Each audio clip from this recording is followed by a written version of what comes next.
right, guys. Now we're hanging out with master sommeliers. You know, this is a 100% dyed-in-the-wool master sommelier. Now, I'm not going to take the crap out of master sommeliers. Fact of the matter is, it's one of the hardest tests in the friggin' world to pass. Is it not, Emmanuel Kemiji? It is. We're not from Somalia. Yeah, we do drink a lot of wine, more than regular sommeliers. But yeah, it's a difficult endeavor, but like anything or anyone that's passionate about what they do and loves what they do, it's kind of the ultimate challenge. Right. Now, when you passed the test, you passed it back in 1989. 1989. You passed a little while ago. Mm-hmm. Things were a little different back then, huh? Did you just have the tribunal? You know, red, white, and rosé. Yeah.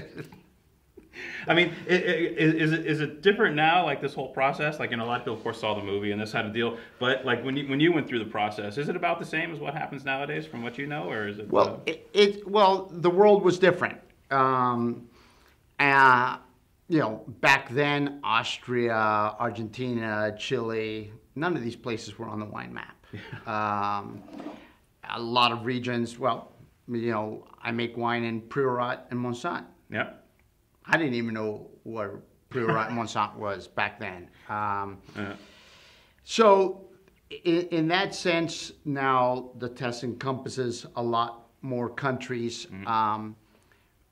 But back then, you needed to know the classics: France, Italy, Spain, Germany, in incredible depth. Yeah. So now, you know, think of it, you have these 150 questions, and before they were 75 of those were just on France. So you had to know your stuff backwards and forwards. Now, you know, there's only going to be 30 or 40 on France and more. So it's a different problem to have. Right.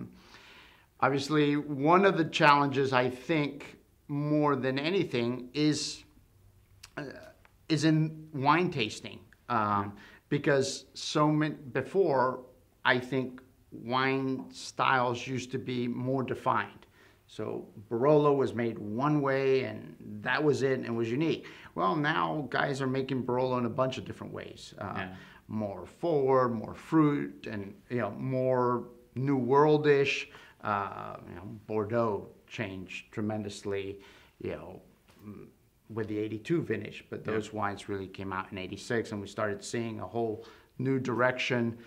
So I think if anything is more difficult, it would be the tasting part. Because, you know, this change in winemaking that has occurred in most regions of the world. Now you have to worry about like Romanian Cabernet in your glass or something. Exactly. Don't laugh. I tasted a Bulgarian Pinot Noir not too long ago. That was like, somebody told me it's like $2.50. And I go, Jesus Christ, this stuff is actually decent. Decent. How do you make decent Pinot Noir that costs $2.50? Right.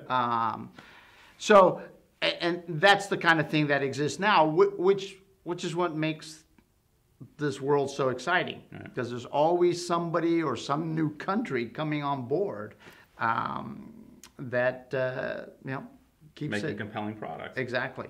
So, well, now you're kind of out of the sommelier business, right? This is your full-time baby. You're making wine now.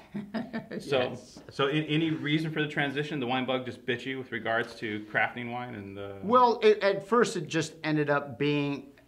With some friends, mostly when I was at the Ritz-Carlton San Francisco, some Ritz-Carlton guys, some non-Ritz-Carlton guys, mostly chefs. And we said, well, you know, we all love wine, you know, only an hour away from Napa.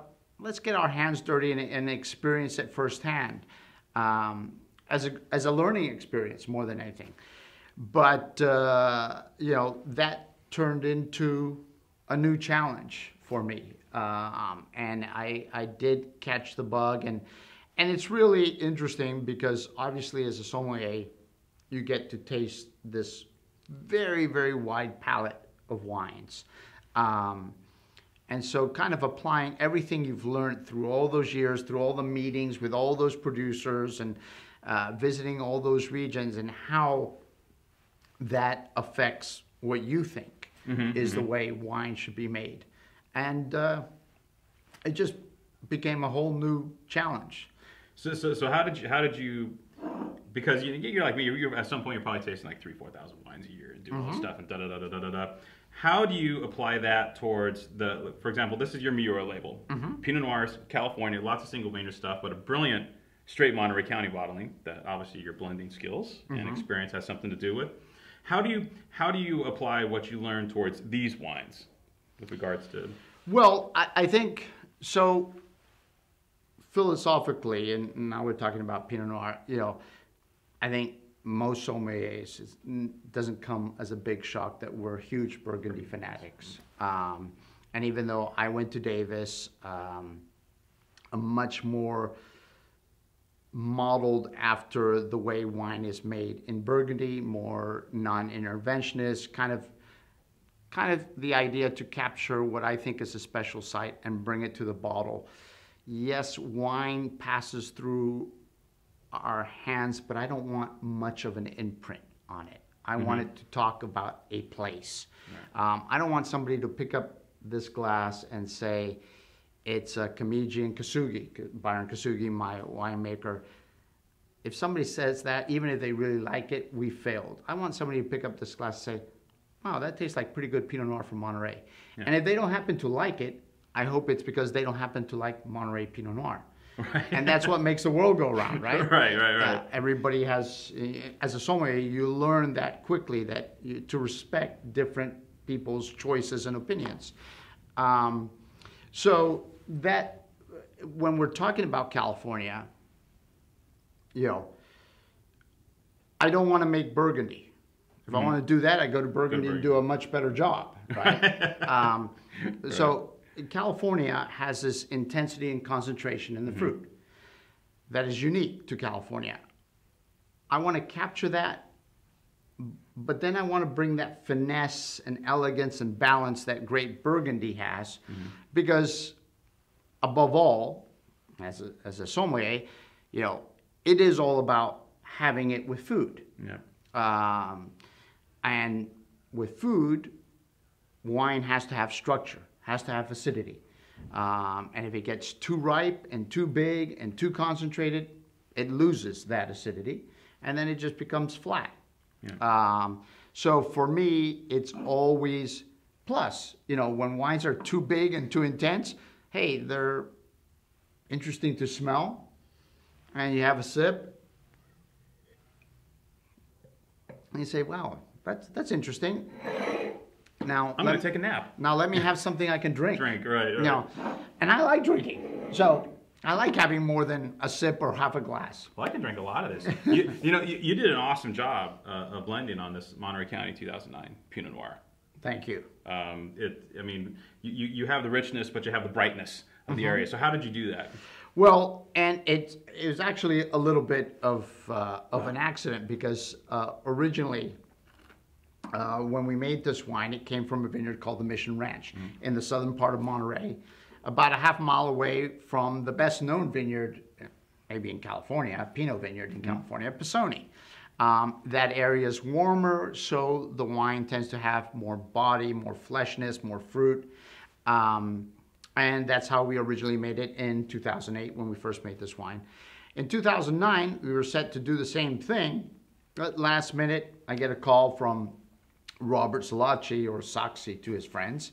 And Saxi calls me up and says, hey, Emmanuel, I've got a bunch of extra fruit because a guy is reneged on his contract, 2009, tough time for wineries and economy as a whole. Says, would you like to take it?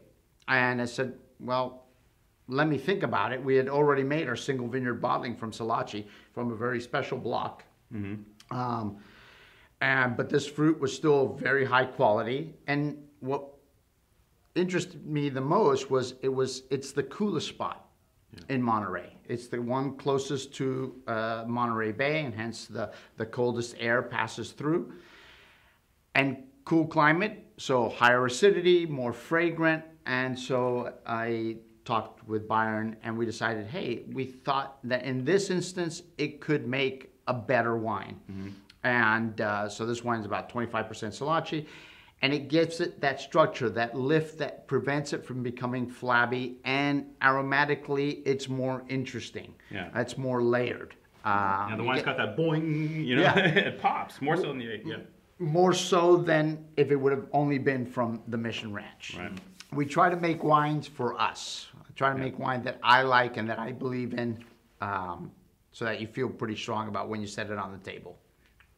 Well, dude, Kemiji in the house. Miura Vineyards in the house. Monterey County in the house, man. You crushed it. Thank you. Thanks for swinging by, man. We really appreciate the time today, and thanks for the insight, front to back. So this is, wow, you got that? Drink this. Look, it's got a bowl in the back. You like bowls, right? Very much. Cheers. Good to be here as usual. Cheers. Thank you, Kyle. Oh, my glass is empty.